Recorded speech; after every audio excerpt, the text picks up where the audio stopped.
Historically, money has always been compared and contrasted to sowing and reaping. Yeah. Biblically as well. Mm-hmm. But there's a story. There's a biblical story, and there's principles in the story that has helped me along the way to understand what to expect. They say inspect what you expect and expect what you inspect. Mm-hmm. So we're just gonna dissect the story or the parable Mm-hmm. of the sower and the seed. You're gonna take your seed. The story says the seed was good seed. It was excellent seed. But when the sower threw his seed, some actually just fell on the top of the ground. Right. His intent obviously is to attain a harvest. Right. So if you're gonna place money in anything, the objective is always to gain an harvest. Mm-hmm. But some of the seeds fell on top of the ground. I'm not certain if you all remember, but Karen, you all back in Bible class. The birds got them. Right. They fell on top the soil, and the birds was able to pick those seeds from on top of the ground. Here's the principle in the story. Remember, your objective is to plant your seeds to grow a harvest. Mm-hmm. Not certain if you're aware, the birds, they're gonna get some. Mm-hmm.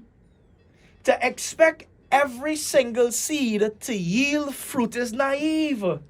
I tell persons all the time, I understand if you expect every single seed you plant to succeed if it's your first day on planet Earth. Mm-hmm. But if you're here a long time now, a couple years ago, you know, you already was introduced to this place called planet Earth, you have to balance your expectations. Mm-hmm. So persons out there, I understand you want a harvest. I understand you're doing the right things of planting a seed. But remember the story. Remember the parable. Some of the seed fell on top of the soil. Mm-hmm. The birds got it. Some of the seeds fell on gravelly or stony ground. It did not grow. So you might make one attempt. You may make another attempt. Here's the parable in the story. It's not under your control. It's just the environment in which it was placed. Yeah. So you may try once, the birds is gonna eat it.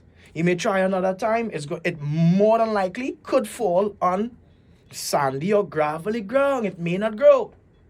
Then some of the seeds also fell on thorny ground. And here's how this worked.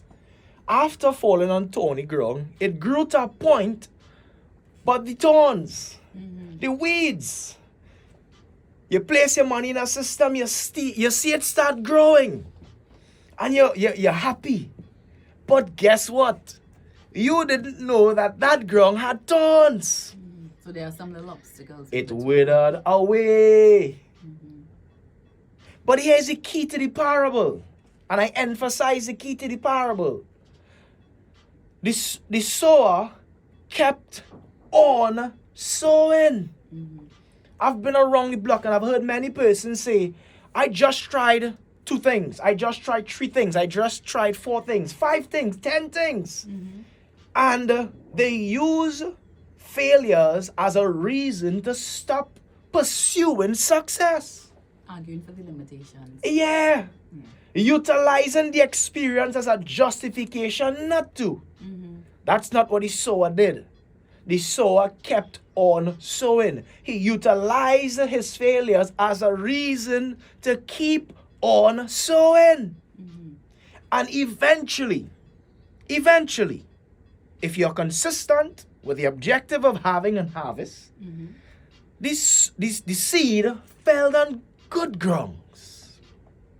Again, there's a process to success. Mm-hmm. Not because you're doing the right thing means the right thing is going to happen. The birds are going to get some. Some is going to fall on gravel. Some is going to fall on soil where it starts to grow. And then the weeds, the thorns is going to get it. But if you keep on sowing, eventually, if you decide to be consistent in doing the right thing is going to happen. But here's the next part of the parable. It's not done. Mm-hmm. So, of course, after falling on good soil, Right. it starts to grow. It produces a harvest. Here's something that you would also experience when it starts to grow. Some of the seeds only produce 30%. Some of the seeds only produce 60%. And in a minority of the seeds that was planted, the minority produced 100%. So even when the seed actually attains a level of success, it's going to be to degrees. To not understand this parable or to not understand this principle in putting your money to make money for you without you is naive. I understand if you don't expect failures to happen if it's your first day on planet Earth. So I mean, just to reiterate and certain parts of the points that you're making there, if you think that the money is coming extremely easy, it may not last, or it will not last. I don't want to say will not last because I am the eternal optimist in most instances. However, it is important to know that to get the financial freedom that you desire, you really need to put some sort of effort into it. There will be risks involved. Definitely. Because the persons you're seeing out there who have the money, who experiencing the financial freedom, would have taken risks as well. Of course. So I've spoken to a couple of persons and they say, listen, I've tried so many things and I'm done, I'm over. So then I would usually ask, in other words, are you telling me your new plan now that you have failed is to work for persons for the rest of your life until you die? And they would usually look to the sky and wonder. Because if you're telling me you don't have a plan to put money to work for you again because you have failed, then obviously the only other alternative is to work for someone else until you die. There's no other plan. It's either you work for money or you find a way to have money work for you. And if you're happy with working for someone for the rest of your life, that is fine. That is fine, correct. If you're happy with that. All the time. You know, we tell persons, this is your life. And you need to decide.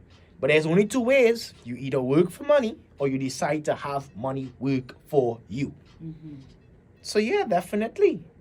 Even to add to the principle of that, to validate the two positions, from a biblical standpoint, it says, God gives bread to the eater, but seed to the planter. Who you are determines what you receive. So if you decide to be an eater, trust me, friends, you're going to receive bread. You're going to be sustained by accessing bread through employment, through a paycheck. But if you decide to be a planter, you're going to receive seed. And that is also a parable that many persons never really uncover. It's a fact. Bread will be given to the eaters, but seed will be given to the planters. What determines what you receive is who you decide to be. And it takes some effort. It's not just about sitting and wishing about it or dreaming about it. Some sort of effort needs to go into it. You have to decide. Conscious, deliberate decisions as to who am I going to be. And understand that all investments, all planting of seeds is going to have risk. But the first approach in minimizing your risk, allocate disposable income. You can't lose something that you already gave away. So whatever fraction of dollars that you usually give away on a day-to-day basis, whether it be an extra coffee, whether it be an extra tea, whether it be an extra snack, whatever portion of your budget that is usually given away, reallocate that and turn your dead money alive for the purposes of accessing a harvest through setting up your own system so that you could save yourself time, effort, energy, and money so that you can have money make money for you without you. And when you start that process on your way to access your harvest, can I tell you beforehand, the birds is going to get some. Some is going to fall on stony ground. Some is going to fall on ground and it's going to start to grow. But the thorns, they're going to get it. Yeah. But if you continue, understanding that this is something that you have to do, irrespective of the challenges towards having access to your harvest, eventually it's going to fall on good ground. And even when it falls on good ground, some is only going to produce 30%. Some is only going to produce 60%. And the minority, my friends, is going to have access to 100% food. But I'm thinking that, even whatever the percentage of the harvest Yes. that the person receives, it should be some form of encouragement Of to show course. that, okay, you